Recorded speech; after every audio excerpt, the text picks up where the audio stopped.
Luquinha. Eu coloquei aqui essa foto, gente, para mostrar para vocês de onde eu vim e o porquê. Em determinado momento, eu tinha uma empresa muito lucrativa, no auge, e eu fechei. Porque eu quis fechar, não porque estava faltando dinheiro, não porque eu tinha problemas, mas por uma crença limitante que foi instaurada aí na minha cabeça quando eu era criança. E essa crença limitante, eu não tinha essa noção de que isso é que estava me fazendo fechar a escola, né? Eu tinha uma escola de idiomas. E eu fechei essa escola porque essa crença me limitou realmente e na minha cabeça eu não podia ir mais para frente. Mas eu vou explicar melhor depois isso. Aqui a gente tem aqui, ó, meu pai, que estava me empurrando aqui na balança. E eu quis colocar essa foto porque meu pai me teve quando ele tinha 50 anos. Então ele era imigrante, meu pai e minha mãe vieram da Espanha. E eles, em 3 meses, eles conseguiram pagar a dívida, porque eles tiveram que pagar a viagem de barco. E eles vieram zerados, quer dizer, eles falam que não era zerados, era menos não sei quanto lá da dívida que eles tinham do barco. E aí, em 3 meses, eles já estavam com casa montada, já estavam empreendendo e eles nunca pararam de empreender. Aos 45, meu pai se aposentou, porque ele já estava bem de vida. Falou, agora eu vou só gerenciar o que eu já tenho de rendimentos. E o maior sonho dele, na cabeça dele, coitado, era ter um menino. Não, eu preciso ter um menino para gerenciar os meus negócios. Eu fui a 5ª gravidez da minha mãe, 3 meninas, eu era a 3ª menina, né? Os outros 2 foram abortos. E, para a infelicidade do meu pai, vim menina. E aí eu passei a vida inteira ouvindo do meu pai: é uma pena você ter nascido mulher, porque agora meu legado vai morrer, porque eu não vou ter quem continue o que eu fiz. E aí ele sempre deixou muito claro para mim: não é porque eu acho que as mulheres não têm capacidade, não é porque eu não acho que você é inteligente, mas é porque em algum momento você vai casar, em algum momento você vai querer ter filhos. E aí você vai ter que escolher: ou você vai ser uma boa mãe e abandonar os negócios, ou vai ser uma super empresária e abandonar os filhos. E essa crença não estava aqui na minha consciência, mas estava aqui guardado no meu inconsciente. Eu levei isso. E aí eu fui bem. Com 15 anos eu fui para a Espanha, com 16 eu voltei e falei assim: preciso de um dinheirinho, vou dar umas aulinhas aí.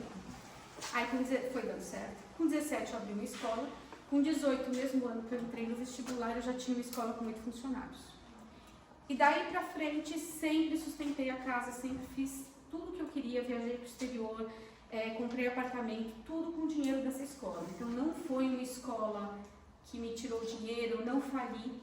Mas, quando eu tive a Letícia, eu ainda segurei bem. Mas na minha 2ª gravidez, eu tive bastante problema para segurar, né, a gravidez. E quando ele nasceu, ele foi para UTI. E aí eu acho que eu buguei. Então, buguei no sentido de: meu Deus, eu realmente preciso dar atenção para os meus filhos. E aí eu já não conseguia mais gerenciar a culpa de estar trabalhando e deixar eles em casa. Ou a culpa de eu estar em casa e estar abandonando a escola. E isso, volto a dizer, não era consciente. Até porque só 5% do que a gente faz, 5% das nossas ações são realmente conscientes. O restante das nossas ações, os 95%, são do inconsciente. E era isso que estava acontecendo comigo. O meu inconsciente, que eu já tinha essa crença, que meu pai já tinha falado tantas vezes, estava se concretizando lá quando eu tive meu 2º filho. E realmente, depois de 9 meses, né, eu fechei a escola. Uma escola que estava rendendo muito, né, e a gente passou um bom perrengue, porque aí ele teve que, por um período, né, pagar as contas. Depois eu entrei, virei CLT, passei 8 anos como CLT, mas o sangue não nega e voltei para o empreendedorismo, né? E hoje eu tenho o Instituto de Palestras e as terapias. Então, assim, vocês já pararam para pensar o porquê algumas pessoas parece que nem estudaram, nem se dedicam tanto e assim a carreira alavanca e tem sucesso, tem dinheiro e tem tudo. E muita gente que faz faculdade, faz pós-graduação, se dedica, faz hora extra, trabalha duro e não consegue ir para frente, fica lá estagnado. Por que eu não consigo melhorar? Se eu sei o que eu tenho que fazer. Eu vou dar um exemplo bem meu, tá? Eu pesava 46 quilos a mais do que eu tenho hoje. Eu sabia o que eu tinha que fazer para emagrecer. Eu sabia que eu tinha que ir para academia, tinha que ir para um nutrólogo, tinha que fazer uma dieta. Por que eu não consegui emagrecer? Porque apesar do meu consciente saber, o meu inconsciente não deixava.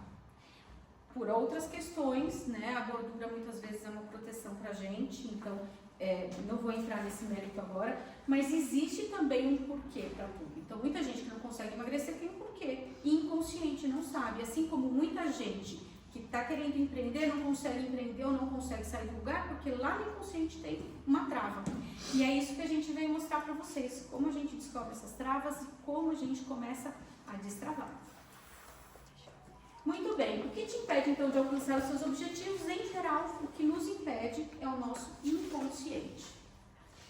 E o que a inteligência emocional tem a ver com um grupo de empresários e empreendedores? Mais de 59% dos gerentes de contratação pesquisados pelo, ai meu Deus do céu, em inglês, Career Business, disseram que não contratariam um candidato de alto QI e baixo QI. QI, coeficiente de inteligência, né? Então, o quanto você conhece do assunto, e QE, coeficiente emocional. O quanto você consegue gerenciar as tuas emoções, as tuas crenças, o quanto você consegue gerenciar os teus contatos. Não adianta, sabe aquela criança que é um gênio, sabe tudo, estuda, aí vai fazer a prova tira zero? É isso. Às vezes você é muito inteligente, você sabe muito, mas o teu coeficiente emocional está lá embaixo. E aí você não consegue desenvolver. Na próxima. Mais de 75% dessas pessoas disseram que seriam propensas a promover um funcionário de alta inteligência emocional.